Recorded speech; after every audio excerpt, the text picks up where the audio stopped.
ดีค่ะยินดีต้อนรับสู่ช่องลุงเสือภาษาชาแนลนะคะ มาเอาข้าวไปสีนะคะเฮ้ยรอยาอาชีโทรมาว่ามืดจะออกไปทำงานหรือเปล่านะคะ รอกันอยู่นี่ละ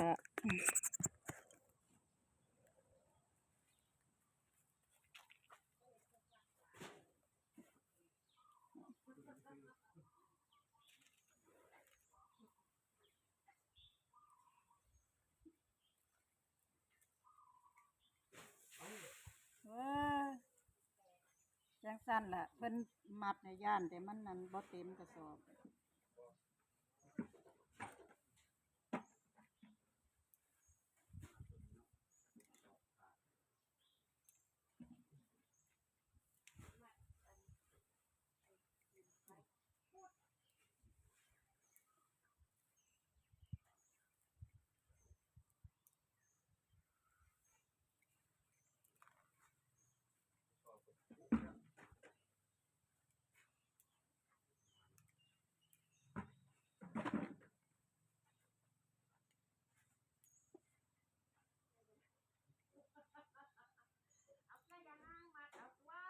อืมทิ่มแห้งหลาย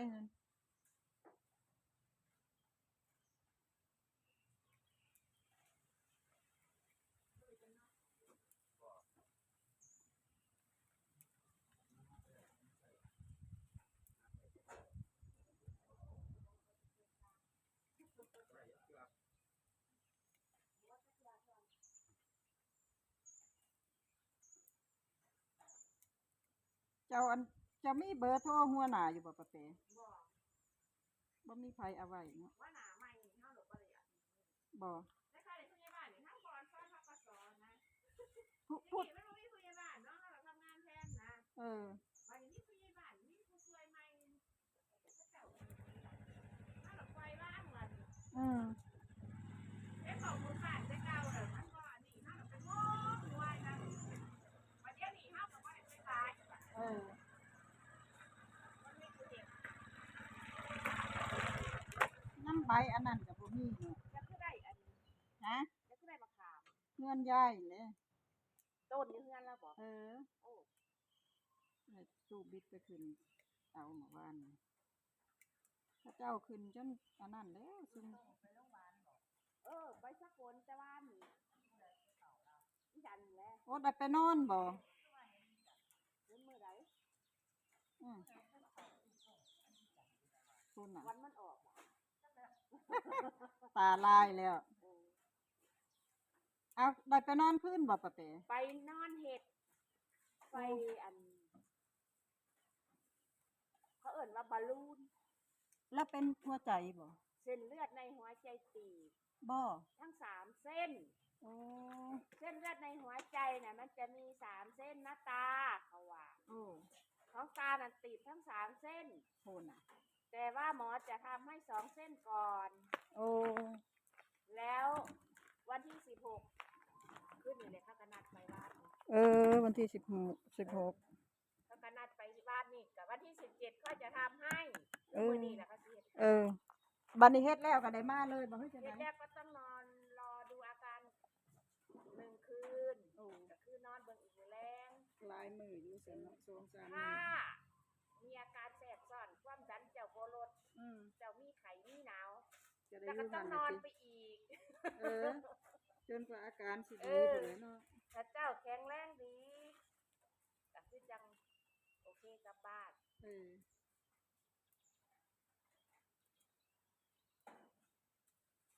แต่ว่าตอนไปแข็งแรงแน่อยู่แล้วแต่พอไปเฮ็ดแต่เทื่อมันเมื่อยยังความดันสูงแม่นอยู่เพราะว่าตานี่มีความดันอยู่แล้วตาบ่รับมันซื่อๆบ่รักษาก็ตาจะเป็นโรคหัวใจเกิดจากความดันสูงหมอว่ามีไปเบิดนั่นแหละเนาะต้องเอาใบสายมีดจับน้ำมันมันติดจำบ่ให้มันติดมันคือแข็งดีแข็งอยู่แต่มันก็ติดได้ล่ะเอาไปกวนเนาะมันเหนียวกู วนก็บ่มีผู้กินจะว่าข่อยบ่ได้เฮ็ด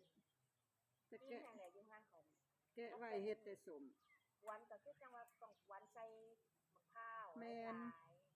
มะพร้าวต้องใส่มะพร้าวอันนั่นมันจังสหอม ๆใส่มะพร้าวหลายแล้วก็บ่ต้องเฮ็ดสุก ข่อยก็มักอันใส่มะพร้าวทั้งกาบนะ มันแซ่บ ถ้าอันถ้าเฮาอันวันแต่มะขามมันก็บ่แซ่บเลยมะขาม โอ้ยมันก็แม่นล่ะเนาะบ่มีกะทิมันจะสิไปแซ่บมีแต่ยายแหละเราควร วันยามใดนั่นบ่พอข้าว โอ้ เพราะว่าเด็กน้อยเขาอันสิไปโรงเรียนเขาก็ตุยมะขามไป แม่นมันง่ายเนาะ เออ กินกับข้าวก็แล้วเด้ล่ะ คือกันกินข้าวแล้วคือบ่มีแห้งทางแบบตุยมะขามมาใส่ปั้นเขา อืม มอบเพราะว่า จังว่ายายอันเราก็ควรไว้แต่เลยบ่มีหยังก็คุยมะขามนั่นแหละตากับยาย เฮาก็อยู่ได้น้ำมะขามเลย โอ้ จังว่าอีหยังจันนั่น อยู่ต้นเจ้าบ่เป็นบ่ปะเต ฮะ มันมีแต่มะขามหวานบ่ ของเฮาบ่ เออ นี่อยู่ต้นยามมันบ่จันอยู่ต่อยมาอยู่นี่ เออ แล้วก็เป็นว่าสิเป็นบาทอะไรเงี้ย มันบ่ค่อยเป็นเนาะเดี๋ยวนี้ มันมีอยู่มันเป็นมะขามแห้ง แต่เก่านั้นนำให้หน้าเนาะไปหาเก็บซุมื้อนี่บ่มีหมากเลย แล้วเฮาก็บ่อยากได้หลายดอกเฮาอยากมีเวลาแกะแม่เฮาก็บ่บายจังนี่แล้วแม่เฮาบายติด เราก็เฮ็ดเป็นแนวเราได้เงินแล้ ๆ ว เฮ็ดอันนั้นให้ลูกแม่นี่ลูกแม่ไว้เอาเฮ็ดทุกอย่างแล้ว เราก็แข็งแรงเด้อนางเฮ็ดติดได้อยู่เบิดมื้อ กินข้าวนี่บ่ทันได้อยากเคี่ยวฮอดหมากกูอยากซ่าสิกินก่อน โอ้ แต่ว่าเรื่องเป็กนี่มา เออ เมื่อได้อันบักนี้มาให้เป็กบักนั้นมาให้เป็กตาหยีดทิ้งนิ่ง รายการติ ได้การเลย ว้ายเป็กพอกินข้าวแซ่บเนาะเราก็ได้ มันบอกว่าจะกินข้าวแซ่บแล้วขมาหลายบัก แม่นบ่ บอกว่ามาผัด เออ บอกว่าเป็กแล้วผัด อ่ะเบะเป็กหนึงเพราะว่า บอกแอบมาผัดเป็กผัดเบะเพราะว่าบอกตุ๊ดมาเป็กผัดเบะเพราะว่าสามเบะสี่เบะเท่าเท่าหมูแล้ว เบะไปบ่เป็นแท้บัดนี้ติเบิดแล้วบ่มันน่ะ ยังอันหน่อยๆอันอยู่โน่นผู้น้องพอยังเหลือต่อส่วนยางบักสัตว์นะ เออ ก็เลยว่าหลานๆจังคนก็ ห่างสิแล้วแหละตัวซะ เดี๋ยวไปเลยเด้ พุ่นน่ะ เพราะว่าเฮาเล่นใส่อยู่ตรงบ่สบายอยู่เด้ อืม ลูกหลานมาฮู้ฮู้เครื่องว่าเฝ้าโฮดมัน ใครแต่ลูกหลานหลาย มันฮ้อนน่ะ ฮ้อนอะดี เอาอากาศเย็นๆนี่ให้มันแล้วก่อนเขาก็เลยนวลเอาแต่ละส่วนมือคืน ช่วงนี้ฮ้อนอะดีเด้ โอ้คนคือว่านี่เฮาตายแล้วค่ะ ตายเนาะ ก็ให้เฮาไปเฮ็ดน้ำมัน แดดอะลีเด้จะว่าป๊าดพอเห็นซุ่มยายดำเขาเจ้าอั่นอ้าวพุ่นน่ะทำได้คุยนั่นเอ้ยเนาะ เขาคว้าปลาคือกันนั่นคือเอาตัวมันถือมาถือ นั่นแหละทำได้คุยแล้วก็ไปจังซั่นเลย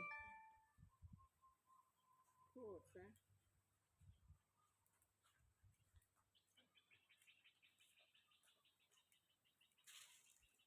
ยาวแบบ อืม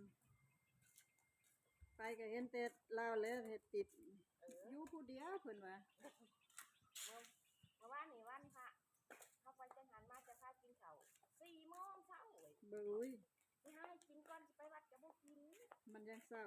เนี่ยเช้า กินแต่เศร้าหลายก็บ่แซ่บเท่าไหร่ บัดนี้ยามกินข้าวเที่ยงบัดนี้บ่าย2บัด จังว่ามื้อนี้บ่ไปเชื่อหมูสิมากินข้าวให้มันตรงเวลาบ่ได้กินข้าวเที่ยง กินไปกิน ข้าวเที่ยงเป็นข้าวบ่ายติยามมื้อแลงก็กินปกตินั่น มันกินสิได้ว่ามันบ่กินกินคือเก่า กินคือเก่าฮอดเวลา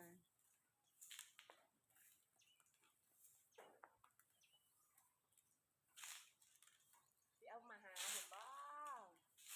ที่บ้านโนนี่ จัก คือได้การใช่ว่า น้องคนนี้ว่าให้ออกมาลูก บ่ พ่อแม่เพิ่นมีหลายอยู่แล้ว จักสิเห็นอีหยัง โอ้ย เอา มีหั่นแล้ว จังว่าอันเดือนมีนานี่คือสิไปใส่นี่ บ่ทันได้ไปไกลอยู่ข่อยก็ได้ เดือนมีนาพุ่นล่ะ จักสิไปหาเงินจังได๋ยังวะ ใส่จะดอกนี่แหละ เด็กก็บ่ถือ มันมีแต่ดอกมันก็ไข่อยู่หั่นแหล้ว ต้นมันก็ไว้หันละใส่ดอกไป แต่ได้30,000ไม่เงาก็เกือบ20,000พุ่นได้เงา นั่นเจ้าก็ขายอยู่ขายมันก็ได้หลายแส ขาย น มั แล้ว มันเบิดน้ำมันเด้ อันนี้ติล่ะ พักเพิ่มแน่ขายมันก็เบิด บ่มีฮอดแนวสิเฮ็ดอันนี้ก็ได้